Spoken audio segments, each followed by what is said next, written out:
Hey everyone, this is David Pike, Motorcity Mechanic, and I'm back with a viewer question this time. As you see in a lot of my videos, I always mention if you got any comments or suggestions or even like requests for videos, always let me know. And that's basically what this video is. This is actually a request from a viewer. Now from time to time I keep a little running list on what people ask for, and when a vehicle like that comes in for a repair, or maybe I've got a little extra time, I can actually do a video on what they requested. So that's where we are today. This video is going to be about replacing the front running park light bulb on a Jeep Renegade. Let's go ahead and get started.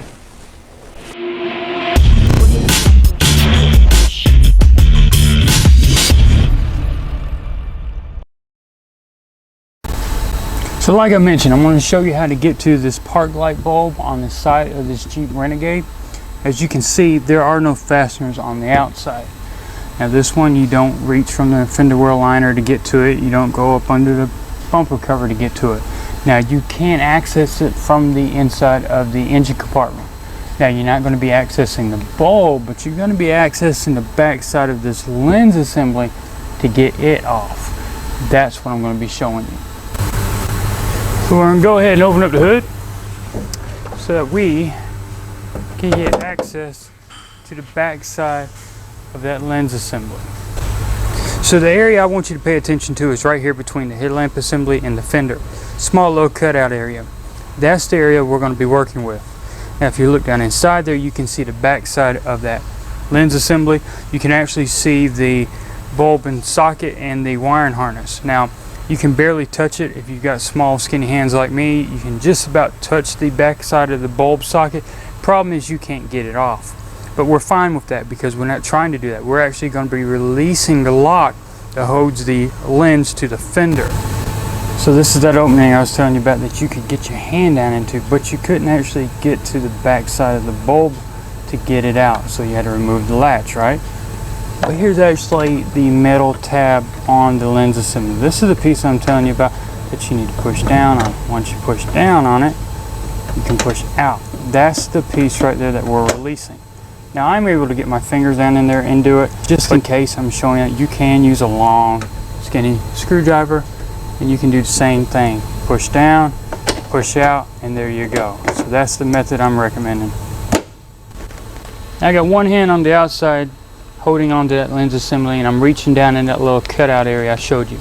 I'm pushing down on that metal lock, and while I'm pushing down, I'm pushing outward as well. Now I can just work to get it off.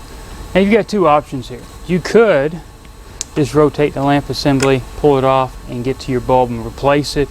Or if you want, you could disconnect the connector and pull it off. Now the problem with doing this method is when you walk away not paying attention, it could actually fall back into the fender. Now you've got to work on trying to get something down in there, reach down in there to pull the connector out. So if I was going to use one of the two methods, the main one I would try would actually be to leave the bulb socket in place, grab my bulb, grab my replacement, insert it, and reinstall it. As you see what I'm doing, I'm having to twist and turn to lock it in place. So you're going to have to do the same thing. And when we go back, we've got to line up a couple things. We've got a plastic finger that sticks out right here. We've got another smaller one back here. And of course, we've got the metal clip that we released earlier. All those have corresponding holes in the fender. So make sure you line them up. Metal tab is going to be the last thing we lock into place. So kind of line the bottom up, decide to start lining up, and just give it a gentle squeeze. That snap you heard was the metal tab locking in place. And make sure it's not going anywhere. Of course, the next logical question is, what's the part number on the bulb?